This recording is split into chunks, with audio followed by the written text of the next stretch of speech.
안녕하십니까, 레필입니다. 7월 18일 두산 에너빌리티 보도록 하겠습니다. 증시 먼저 보겠습니다. 코스피 0.43% 하락했고요. 코스닥은 1.76% 상승하면서 마무리되었습니다. 코스피는 2607포인트로 마무리되었고요. 외국인 투자자와 기관 투자자가 각각 1850억, 3000억 정도 매도하면서 코스피는 매도를 했습니다. 반면에 코스닥은 외국인 투자자가 4,990억을 매수하면서 상당히 많은 매수량을 보여줬고요. 반면에 이제 기관 투자자는 1,370억 정도 매도를 했습니다. 오늘 외국인 투자자의 2차 전지 관련 테마, 시가총액 상위 종목 위주로 매수가 좀 강하게 들어왔고, 거기에 대해서 코스닥이 900포인트를 돌파하면서 진행이 되었습니다. 코스피는 N자로 이제 반등을 하고 전고점을 넘지 못한 채로 일단 조금 조정을 받고 있습니다. 그러나 뭐 크게 많은 조정은 아니고 중간 정도 해서 지금 이제 위치를 좀 잡고 있습니다. 그래서 5일선 위에서 주가를 유지시키면서 추가적인 상승을 좀 준비를 하는 모습이고요. 추후의 흐름을 일단 이 저점을 계속 높여가는 패턴이 이어지는지 살펴보도록 하겠습니다. 자, 그래서 오늘은 전반적인 하락이 있었지만 2차 전지 관련 테마로 일단 수급이 좀 몰리는 모습이었고요. 코스피는 천천히 월봉이 좀 반등을 하고 있습니다. 여전히 이제 코스피는 하락폭의 절반 정도를 회복하지 못한 상황이지만 인플레이션에 대한 그런 이 우려에서 해소가 되면서 전반적인 증시가 조금 반등을 했고요. 일단은 미국 증시라든지 니케이 뭐 상해 종합은 보합이었지만 미국 증시는 조금 더 강하게 진행이 되었습니다. 자, 그래서 환율도 좀 빠르게 지금 떨어지고 있고요. 6.5원 하락해서 1260원 정도로 지금 환율은 하락을 했습니다. 그래서 저점을 깨고 계속 지금 내려가고 있는 상황이고요. 결국에는 지금 전저점 그죠? 이 1200원 초반대까지도 환율이 하락을 할 수 있는 그런 위치입니다. 그래서 뭐 올해 안에 1200원이 깨질지 1200원 에서 유지를 할지는 모르겠지만 일단은 계속 떨어지고 있는 방향은 확실하고요. 이 상승 하락을 반복하지만 고점을 계속 낮춰가는 움직임이 지속되고 있습니다. 자, 그래서 환율도 점점 안정화가 되고 인플레이션에 대한 우려도 해소가 되면서 아마 증시도 결국에는 반등하는 방향으로 계속 진행될 것 같습니다. 일단 단기간의 상승에 대해서 조금 피로감이 있었고요. 거기에 대해서 조정 이후에 좀 자리를 잡고 다시 반등을 준비하고 있는데요. 만약에 조금 더 힘을 준다면 이번에는 반등을 해서 2700선까지도 노려볼 수 있는 그런 좋은 자리입니다. 자, 그러나 오늘 같은 경우는 코스피보다는 코스닥의 그런 2차 전지 시가총액 상위 종목 위주로 매수가 집중되었고요. 900포인트를 넘어가면서 전고점 부근까지 아마 지금 종가 기준으로는 전고점을 돌파를 한 것 같습니다. 그래서 코스닥이 지금 상당히 강하게 움직이고 있다는 것을 알 수가 있고요. 저점을 이제 계속 높이면서 이 쉽사리 떨어지지 않는 모습이었는데 결국에는 또 이렇게 양봉 하나를 세우면서 정말 이제 이 상식적으로는 이런 상승세를 이해하기 어려울 만큼 좀 강하게 올라가고 있습니다. 그래서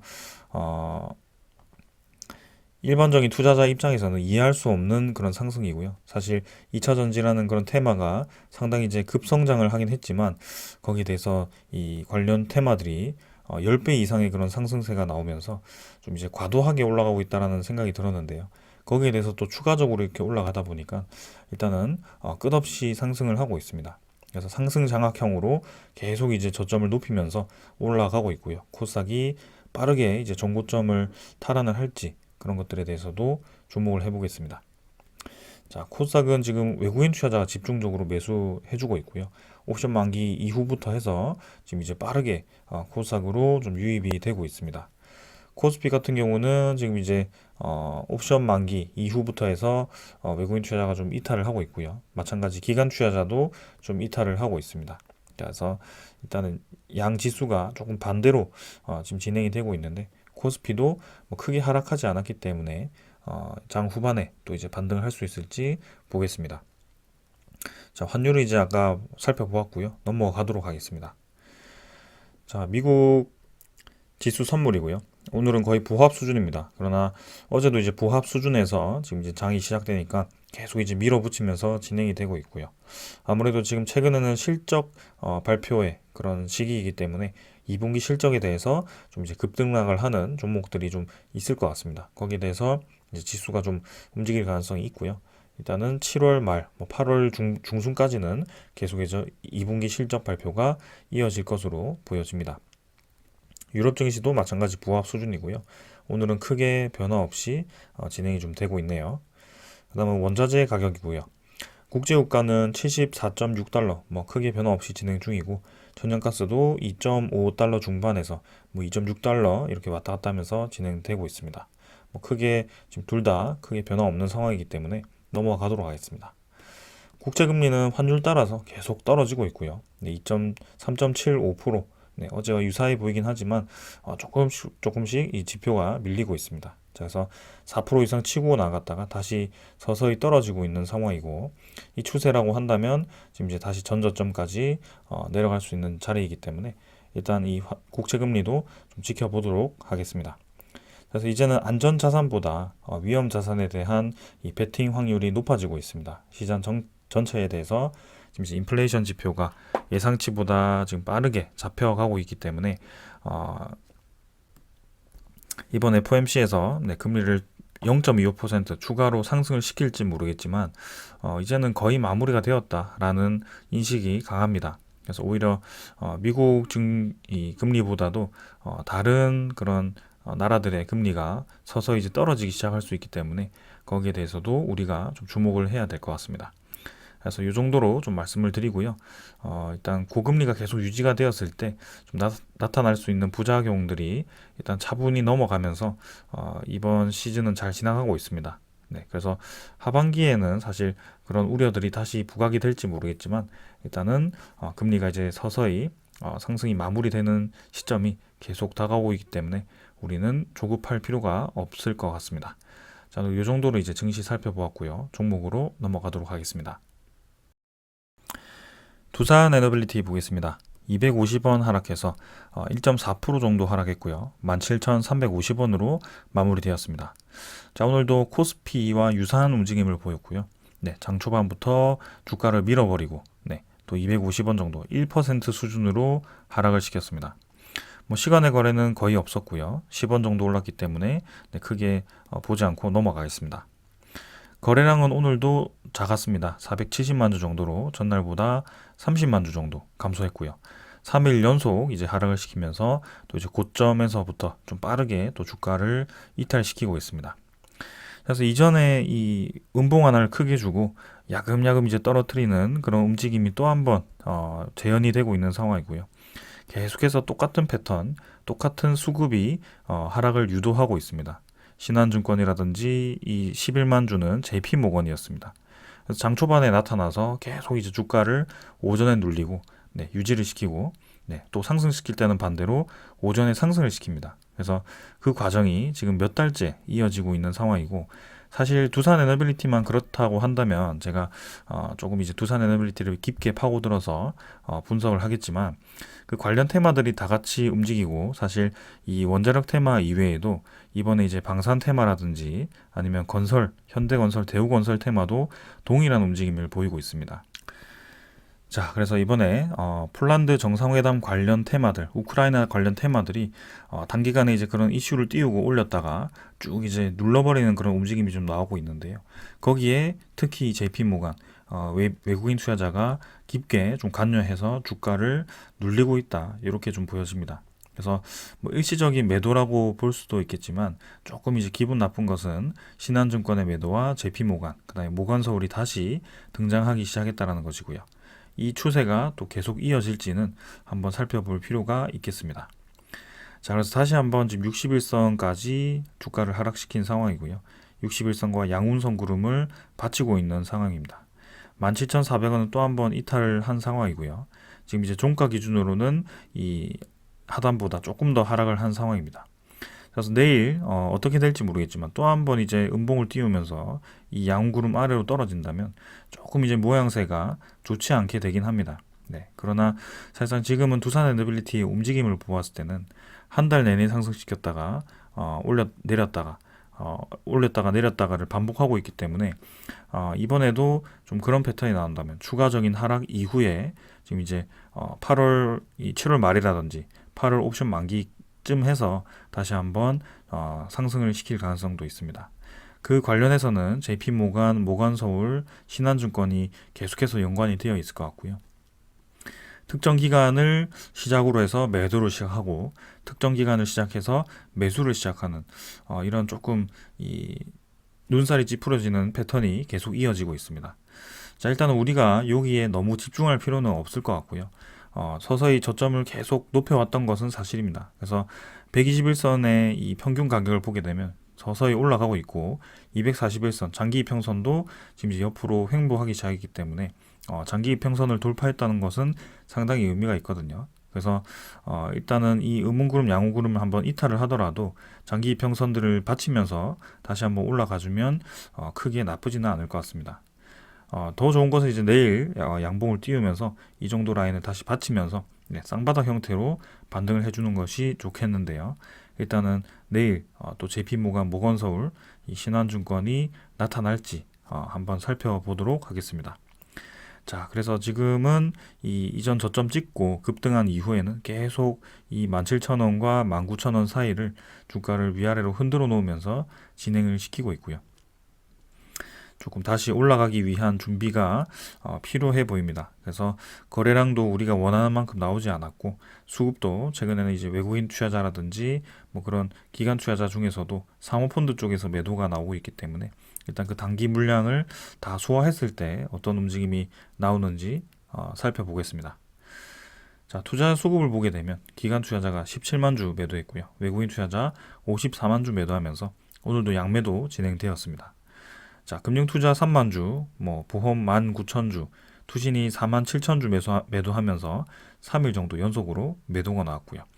특히 사모펀드도 지금 이제 30만 주, 26만 주, 그 다음에 10만 주 매도하면서 또 이 옵션 만기 매수했던 그 물량을 그대로 뱉어내는 모습을 보였습니다. 그래서 확실히 단타를 위해서 매수를 했는지 일정한 그런 이 옵션 만기에 맞춰서 대량 매수를 했었는지는 모르겠지만 결국에는 그 옵션 만기까지 매수했던 것을 또 그대로 뱉어내는 모습을 보여주고 있고요. 사모펀드가 좀 매도했을 때 이전에도 주가가 급락했던 적이 있기 때문에 일단 단기간에 쏟아질 수 있는 물량은 대부분 나왔지 않을까라는 생각입니다. 연기금 투자자는 오늘도 32,000주 매수를 했고요. 기관 투자자 중에서는 유일하게 매수를 하면서 계속해서 이 두산에너빌리티에 대한 매수는 이어가고 있습니다. 자, 그래서 크게 많지는 않지만 옵션 만기 이후에도 유일하게 지금 매수를 해주는 이 세력이고요. 연기금 투자자는 이전에 6.5% 지분을 확보한 이후에도 지금 꾸준히 매수를 계속 진행해주고 있기 때문에 지금쯤 해서는 아마 6.6%, 6.7%까지 보유 지분이 늘어났을 것으로 예상이 됩니다. 그래서 이 추세가 계속 이어지는지 한번 볼 거고요. 외국인 투자자라든지 사모펀드의 매도가 언제쯤 멈추는지도 주목을 해보겠습니다. 만약에 이제 이번 주 내내 똑같은 1%씩 쭉쭉 떨어뜨리면서 가랑비에 옷 젖는 그런 하락세를 만들어 놓으면서 또 이제 매도 거래원의 신한증권이라든지 JP모간, 모건서울이 나타난다면 아무래도 7월 말 정도 혹은 7월 31일 정도 혹은 8월 둘째 주 목요일이니까 8월 10일 전후로 해서 그 정도의 하락세가 멈출 수 있을 것 같습니다. 자, 그래서 일단 7월 말까지 이 패턴을 한번 살펴봐야 할 것 같고요. 추가적인 하락이 지금은 충분히 나올 수 있는 위치이다. 그런 수급이다 라고 좀 말씀을 드리고 싶습니다. 자, 그래서 이 차트가 어떻게 흘러가는지는 크게 중요하지 않고 조금 더 넓게 보자라고 말씀을 드리면서 이 정도로 좀 넘어가도록 하겠습니다. 그 다음 공매도 잔고 한번 살펴보겠습니다. 자, 공매도 잔고는 전날 385만 주에서 397만 주로 12만 주 정도 증가를 했습니다.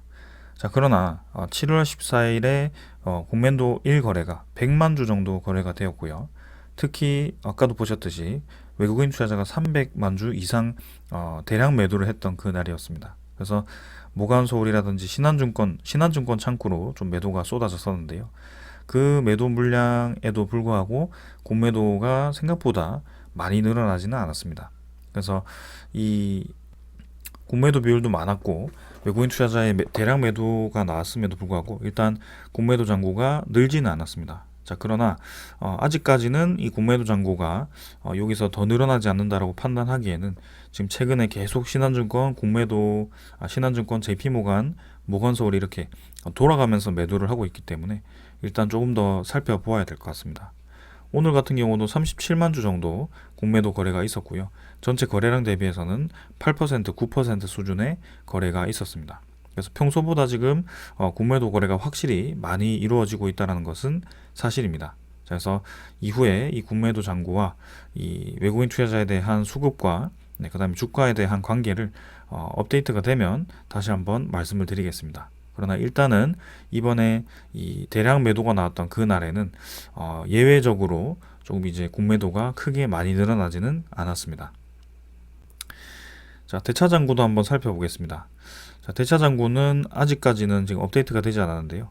오늘은 또 오히려 주식 대차거래 잔고 증가 상위 종목으로 1위를 차지했습니다. 그래서 체결이 178만 주가 되었고 상환이 54만 주가 되면서 5만 4천 주가 되면서 어제는 100만 주 정도 상환이 되었다가 오늘은 체결이 170만 주 정도가 되었습니다. 그래서 잔고 주수가 1,700만 주로 또 한번 증가를 했고요. 뭐 최근 대비해서는 좀 이제 가장 많이 증가한 폭이 아닐까라고 생각을 하고 있습니다. 그래서 대차 잔고가 이대로 또 쭉쭉 늘어나는지 단기간에 또 늘어났다가 다시 한번 상환이 되는지 그런 것들도 한번 살펴볼 거고요. 공매도 잔고가 일단 생각보다 늘어나지 않았는데 자, 향후 이틀 동안 다시 한번 늘어나는지 그런 것들도 한번 체크해 보겠습니다. 자, 근데 오늘은 자, 외국인 추적 물량이 54만 주 매도해서 또 이제 15만 주 플러스로 매도해서 플러스로 이렇게 전환이 되었습니다. 그래서 전날과 전전날 해서 이제 합쳐가지고 한 400만 주 이상 오늘까지 했으면 거의 500만 주 가까이 매도가 쏟아졌었는데요. 그 물량이 이제 일부분 커버가 되면서 플러스 15만 주로 마감이 되었습니다. 그래서 오늘을 기점으로 해서 또 추가적인 매도 없이 내일부터는 이제 다시 외국인 수급이 매수로 전환이 될지 그런 것들이 이제 오전에 한번 보면 알 수 있을 것 같고요. 외국인 보유는 12.93% 정도로 13% 조금 아래에서 유지가 되고 있습니다. 그래서 13.8% 정도 수준에서 지금 쭉 떨어졌기 때문에 이전에도 외국인 투자자가 한 1,000만 주 수준에서 지금 보유를 계속 넣었다 뺐다 하면서 이 주가를 움직이는 모습이었는데요. 사실상 그렇게 따진다면 이미 이제 그 목표 수량은 채워 놓은 상황이거든요. 그래서 이후의 움직임을 한번 살펴보도록 하겠습니다. 그래서 오늘은 외국인 투자자가 매도에서 매수로 전환이 되었다. 자, 그리고 이렇게 공매도가 활발해지고 외국인 투자자가 매도를 급격하게 시작했던 그 날부터는 이 신규 상환, 이 융자 거래가 상당히 활발해졌습니다. 결국엔 두산 에너빌리티가 급격하게 뭐 급등한 것도 아니고 지금 이 날에는 이제 급락한 것도 아닌데요. 거기에 대해 7월 13일에 이제 급락을 했지만 아무튼 신규와 이제 상환 거래가 상당히 활발해졌습니다. 그래서 일종의 그런 사모펀드라든지 혹은 뭐 외국인 투자자가 이런 신용 거래를 이용한 그런 공매도를 이용한 것이 아닌가라는 그런 생각도 좀 들고 있고요. 일단은 시간을 좀 더 두고 한번 살펴보도록 하겠습니다. 자, 그래서 사실상 이제 다시 한번 말씀드리면 이전보다는 확실히 평균적인 가격이 높아졌기 때문에 주가가 좀 많이 빠졌다라고 하더라도 아직까지 17,000원 수준을 유지를 해주고 있습니다. 이전 같은 경우는 이미 이제 16,000원, 15,000원 수준까지 떨어졌겠지만 지금은 많이 떨어졌다라고 느끼는 것이 17,000원 수준이기 때문에 여기서 추가적으로 하락이 나온다고 해도 크게 우리가 이전에 보았던 그 이상으로 하락시키지는 않을 것 같습니다. 그래서 적절하게 하락을 마무리하고 이번에 다시 한번 상승 사이클로 돌아설 때를 좀 주목을 해 보겠습니다. 그 다음에 계속해서 공매도 잔고라든지 대차 잔고는 좀 이제 체크를 해 보겠습니다. 그래서 여기까지는 이제 기술적인 부분을 말씀을 드렸고요. 자, 계속해서 이제 주가가 우리의 이 기대만큼 올라가지 못하고 오르면 내리고 하니까 좀 부정적인 추측을 하거나 부정적인 얘기를 하시는 분들이 상당히 많았습니다. 네, 그래서 거기에 대해서 이 최근에 폴란드 원전 관련 그 MOU 체결이 좀 있긴 했지만 MOU에 불과하다. 혹은 이제 웨스팅하우스와의 소송이 생각보다 빠르게 이 해결책이 나오지 않고 있다. 혹은 뭐 두산 에너빌리티에 뭐 그런 숨은 악재가 있는 것이 아닌가.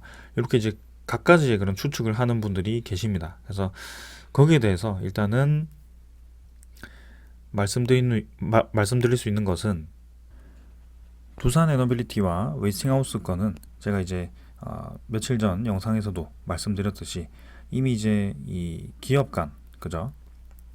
이 정부 간의 그런 협약 체결에서 기업 간으로 이제 구체화가 되기 시작했다는 점이 상당히 중요합니다. 그래서 이번에 두산 에너빌리티 같은 경우는 신규 폴란드 내 신규 원전 건설 관련해서 MOU 체결을 했었는데요. 사실 이제 BHI 같은 경우가 웨스팅하우스와 협력을 한다라는 그런 소식이 들렸지만 어제도 보았듯이 산업통상자원부에서 공개한 그런 MOU 체결 내역을 보게 되면 BHI는 공식적으로는 퐁트누프 원전 보조기기를 공급하는 것으로 협약이 되었습니다. 근데 이제 두산 에너빌리티라든지 그런 대우건설 같은 경우는 신규 원전 관련해서 그런 MOU 체결을 했기 때문에 웨스팅하우스와의 추후에 추가적인 협력이 가능하다라는 것을 좀 다시 한번 강조를 드리고요.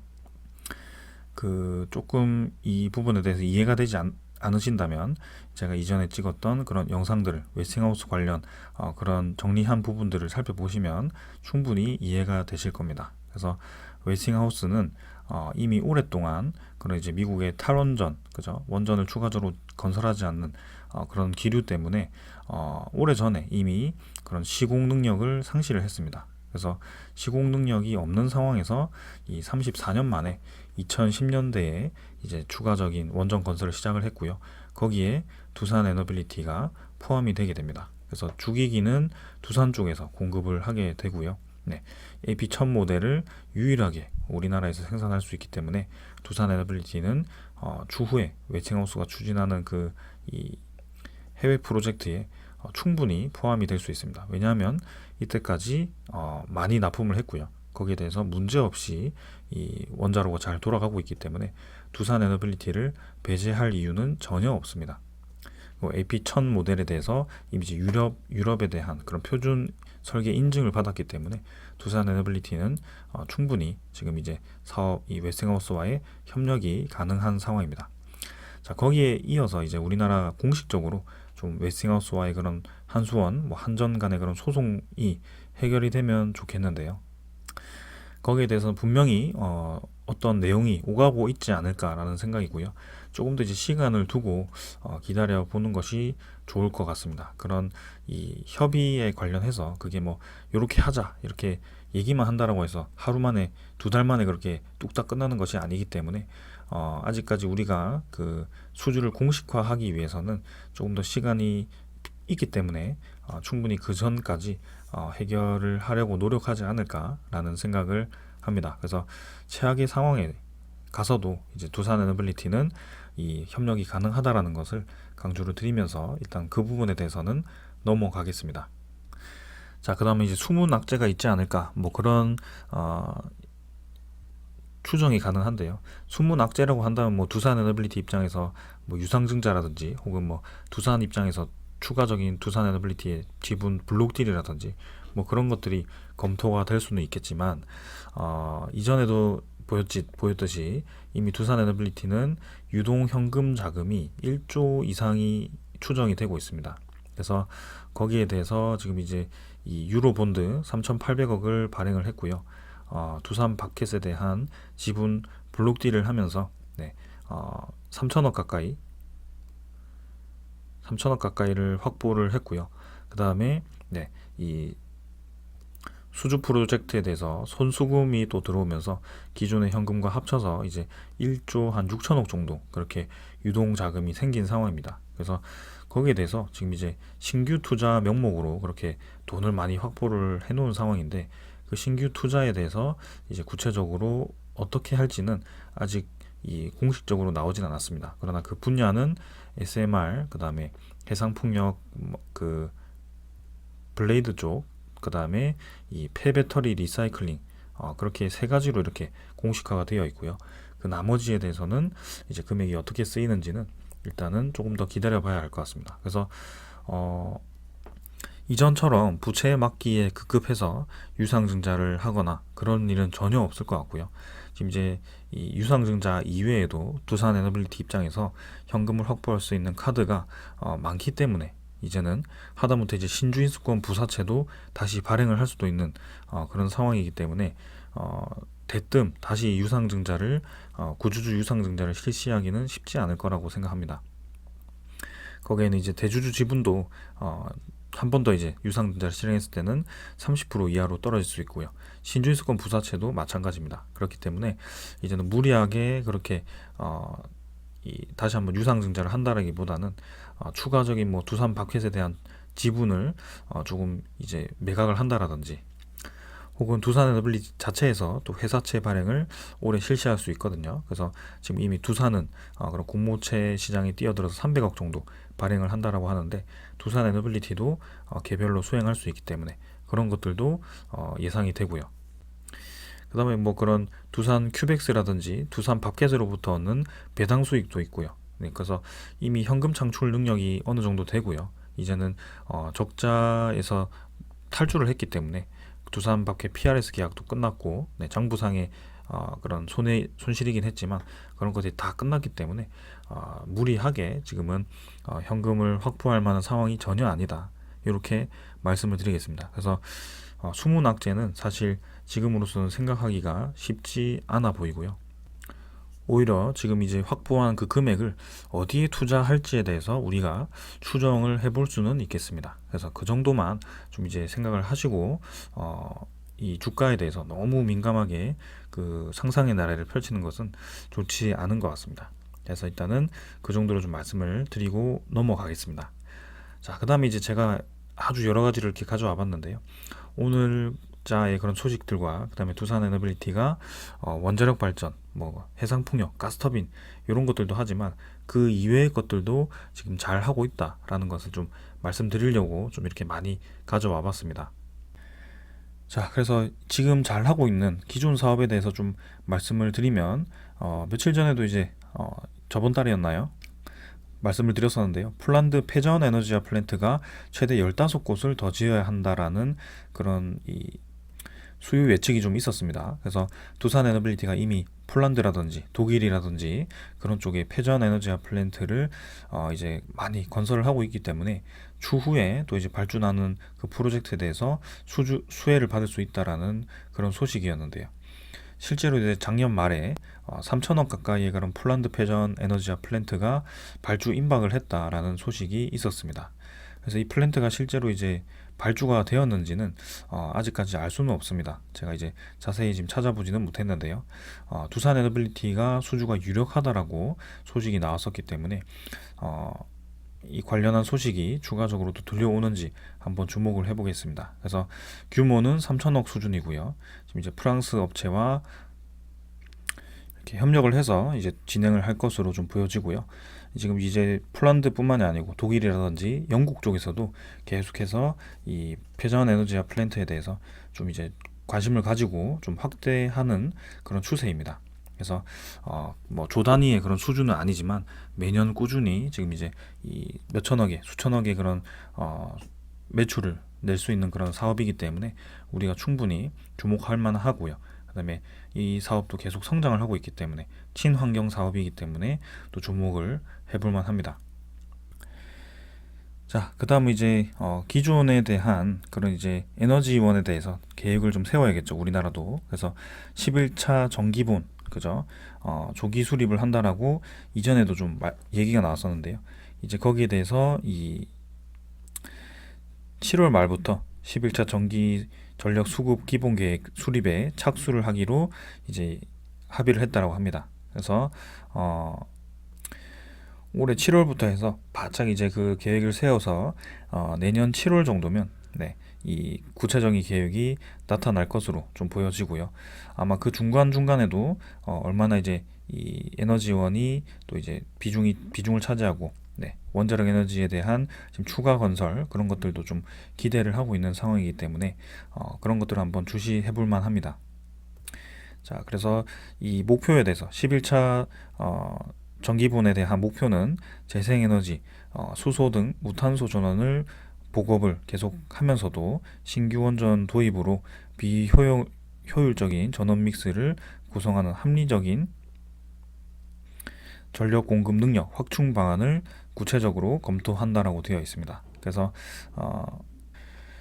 추가적인 신규 원자력 발전에 대해서 지금 이제 집중적으로 주목을 해도 될 것 같습니다. 지금 이제 국내의 SMR에 대한 산업 단지도 지금 검토가 되고 있기 때문에 그 SMR도 주목을 해볼 만합니다.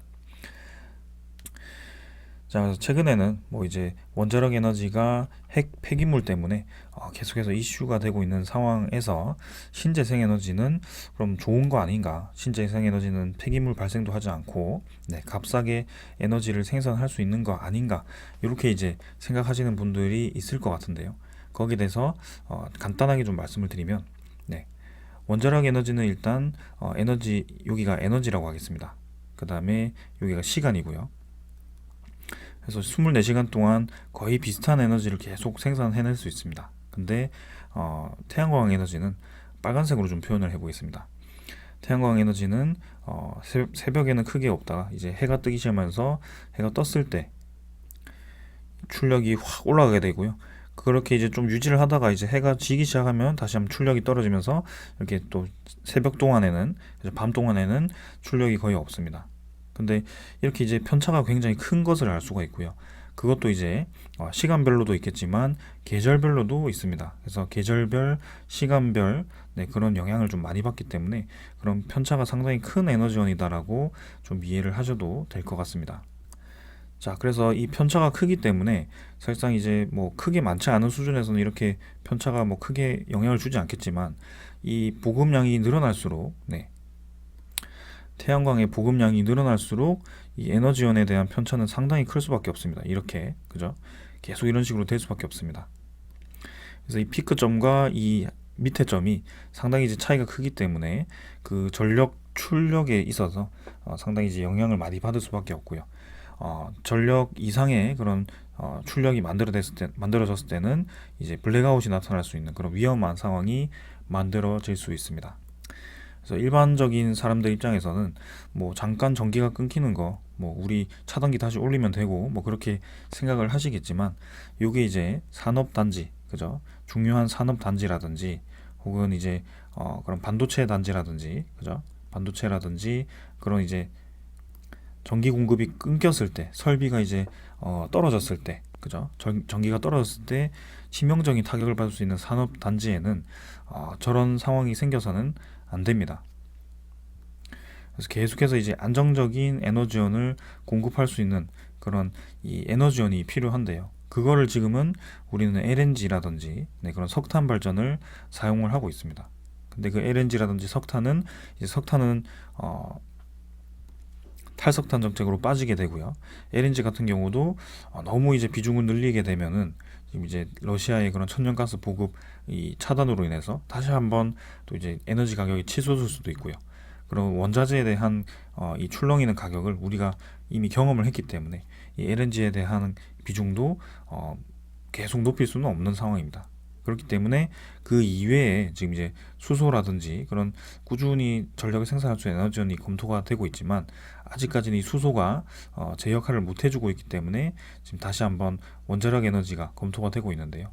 그 원자력 에너지 같은 경우도 SMR이라고 해서 소형 모듈 원전으로 해서 기존의 그 위험성을 대폭으로 낮췄기 때문에 다시 검토가 되고 있는 것입니다.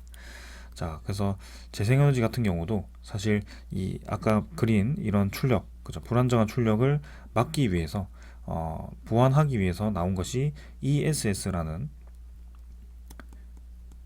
그죠? 대용량 에너지 저장 장치인데요. 이 에너지 저장 장치를 이용하게 되면은 신재생에너지도 이 안정적으로 그죠? 출력 제어를 크게 하지 않고 마치 이제 저수지에 댐을 만들어서 물을 가둬서 우리가 이 용수로 쓰듯이 그렇게 이제 진행이 될 수가 있습니다. 그래서 ESS가 이제 상당히 이제 중요하게 되고요. 신재생에너지와 ESS는 빠질래야 빠질 수가 없는 상황입니다. 근데 그게 우리나라 같은 경우는 신재생에너지에 대한 비중이 낮았기 때문에 ESS에 대한 설치가 거의 되어 있지 않고요.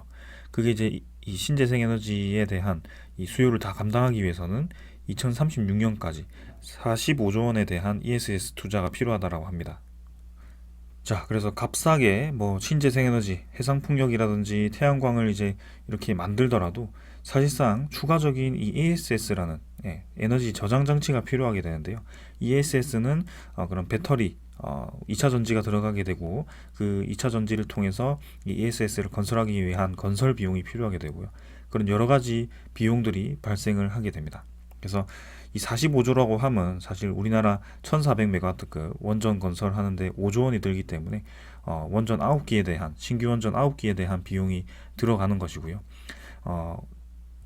일방적으로 이 신재생 에너지에 대한 비중을 극단적으로 늘렸을 때는 아주 많은 이 비용이 한꺼번에 발생할 수 있기 때문에 좀 단계적인 그런 이 에너지 정책이 필요하다. 그래서 에너지 믹스라는 얘기가 나온 것이 그것입니다. 그래서 실제로는 2036년까지 원자력 에너지가 34%, 신재생 에너지가 32%였나요? 네, 그 정도고요. 그 나머지가 이제 석탄 발전, LNG 발전, 수소 에너지입니다. 그래서 그게 이제 점진적으로 그 이후에도 이제 신재생 에너지가 점차적으로 늘어나면서 이 34%에 대한 이 원자력 에너지에 대한 비중을 좀 줄여갈 수도 있겠죠. 신재생 에너지에 대한 그런 이 전력 생산이라든지 ESS 보급이 늘어나게 되면 궁극적으로 이제 그렇게 갈 수 있겠지만 그 단계까지 가는 중간 과정에 있어서는 분명히 안정적으로 이 에너지를 생산할 수 있는 에너지원이 필요한 것은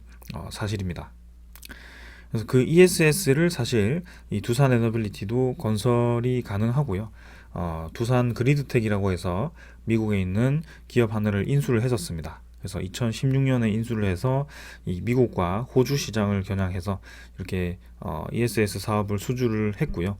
네, 최근에는 이제 수주 소식이 없지만 최근에 이제 공장을 완공을 하고 상업 운전을 실시한 것으로 알고 있습니다. 그래서 이 ESS 시장이 이제 앞으로 2050년까지 급증할 것으로 예상이 되고 있기 때문에 이 두산 에너빌리티도 그 수혜주 중에 하나이다. 이렇게 이해를 하시면 되겠습니다.